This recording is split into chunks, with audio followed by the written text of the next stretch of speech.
Perkenalkan, namaku Jack. Aku hanyalah seorang diri saja di rumahku.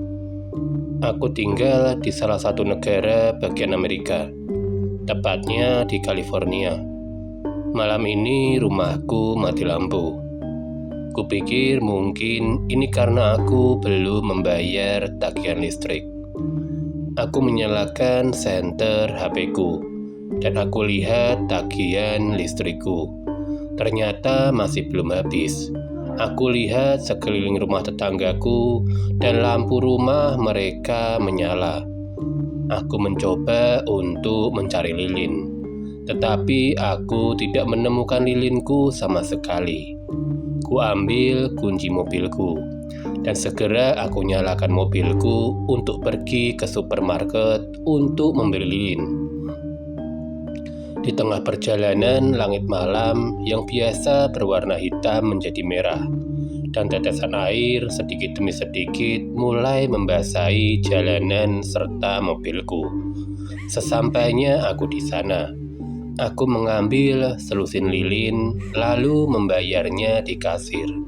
Sambil mengantri untuk membayar, aku melihat ke arah TV yang biasa ada di kasir yang sedang menayangkan channel berita. 3 orang pria tewas dibunuh di California oleh seorang wanita yang tidak diketahui identitasnya. Pembunuhan ini tidak hanya terjadi sekali. Hari Senin lalu, 2 orang pria juga tewas dibunuh oleh seorang wanita yang diduga adalah wanita yang sama. Polisi hingga saat ini masih menyelidiki kasus ini.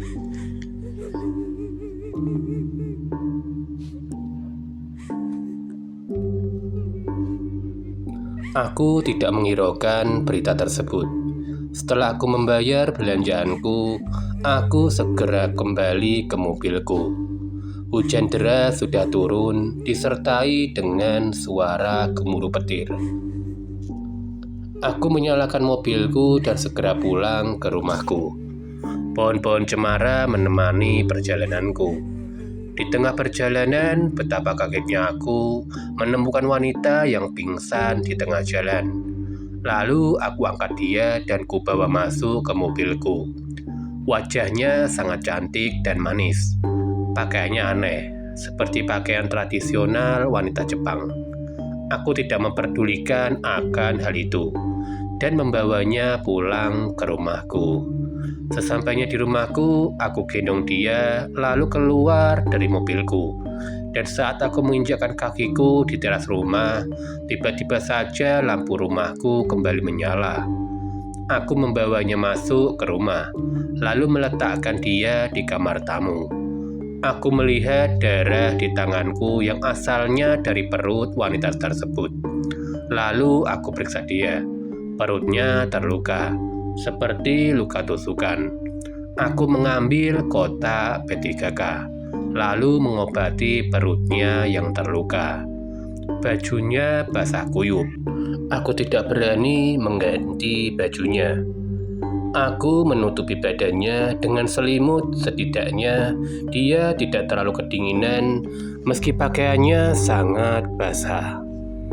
Keesokan harinya aku terbangun. Lalu aku pergi ke kamar tamu untuk melihat wanita itu.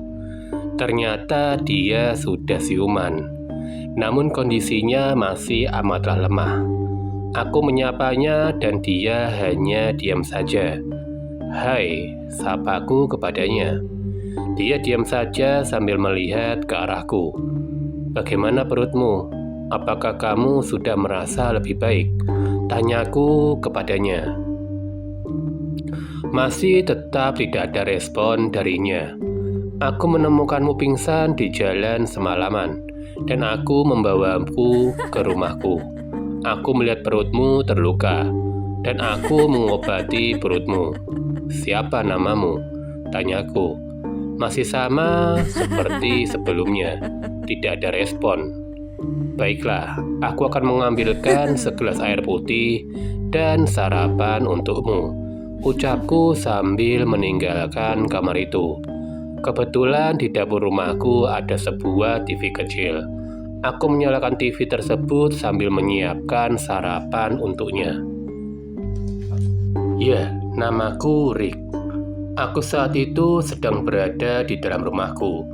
Aku kaget mendengar teriakan seorang pria minta tolong di sebelah rumahku. Lalu aku melihat ke jendela dan membuka sedikit gorden jendelaku. Aku melihat 3 orang pria dibunuh oleh seorang wanita yang mengenakan pakaian yang seperti pakaian tradisional wanita Jepang. Ucap Rick, orang yang sedang diwawancarai di dalam TV. Aku segera mematikan TV dan berjalan perlahan ke kamar tamu.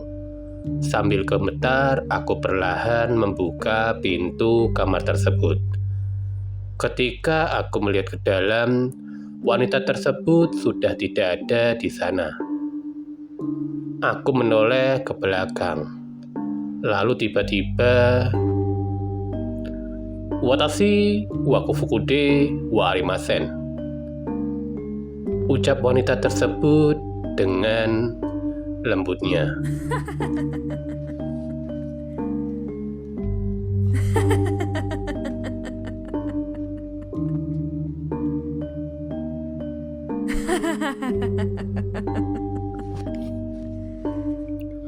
Lanjut ke cerita selanjutnya.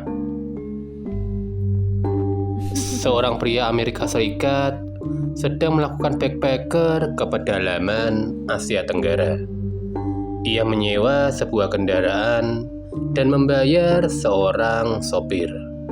Ia ingin mengunjungi daerah pedalaman yang jarang dikunjungi oleh turis. Ia merasa senang sebab pengalaman ini pastinya akan menjadi petualangan yang tak terlupakan. Ia melihat pemandangan alam yang sangat indah yang ia lalui. Setelah melalui perjalanan panjang, mereka akhirnya berhenti di sebuah desa terdekat untuk beristirahat. Backpacker itu melihat desa itu amatlah kumuh. Anak-anak yang tinggal di sana tampak kurus dan bajunya pun lusuh. Ia juga tak melihat ada satupun peralatan modern di sana. Orang-orang di sana hidup sangat terbelakang.